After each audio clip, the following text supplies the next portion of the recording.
बड़ी सफलता। एआई बताएगा कैंसर के मरीजों को कितना चाहिए रेडिएशन, ऐसे काम करता है ये उपकरण। अब एआई बताएगा कि कैंसर के मरीजों को कितना रेडिएशन चाहिए।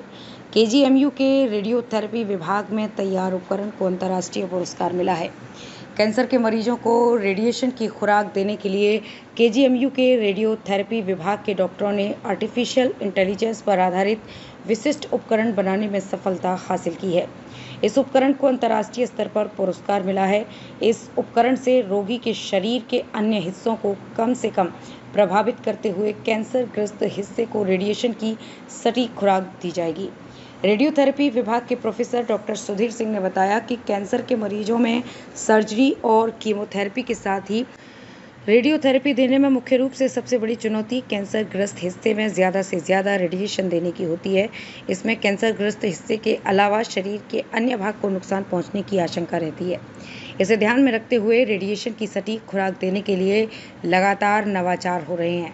इसी के तहत सबसे पहले कोबाल्ट मशीन आई। इस मशीन के जबड़े वर्ग या आयत के रूप में खुलते थे, इसलिए रेडिएशन भी इसी आकार में दिया जा सकता था।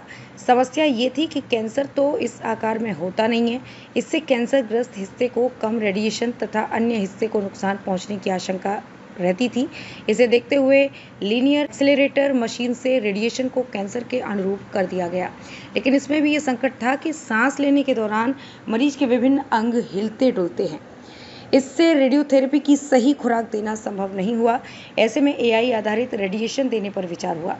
प्रोफेसर तीर्थराज वर्मा के मुख्य मार्गदर्शन में प्रोफेसर सुधीर सिंह, डॉक्टर मृणालिनी वर्मा के सह मार्गदर्शन में श्री राम राजुरकर ने वरिष्ठ पीएचडी स्कॉलर के रूप में आर्टिफिशियल इंटेलिजेंस की मदद से ये उपकरण तैयार किया गया है। ये project Indian council of medical research से वित्त पोषित है। ऐसे एक काम करता है उपकरण। इस उपकरण में रोगी के सांस लेने का पैटर्न लेजर का प्रयोग करते हुए रिकॉर्ड कर लिया जाता है। इसी के आधार पर रेडिएशन दिया जाता है। फिलहाल स्तन कैंसर के रोगियों में इसका प्रयोग किया जा रहा है। सांस के इस पैटर्न का अध्ययन कर ये पता लगाया जाता है कि किस अवस्था में फेफड़ों और हृदय को कम से कम रेडिएशन देते हुए कैंसर चिकित्सा दी जा सकती है। मलेशिया में मिला सम्मान। इस काम में पेनांग मलेशिया में अंतर्राष्ट्रीय सम्मेलन में प्रस्तुत किया। इसके लिए श्री राम राजुरकर को विशेष पुरस्कार दिया गया। भारत से ये पुरस्कार प्राप्त करने वाले राजुरकर अकेले प्रतिभागी रहे।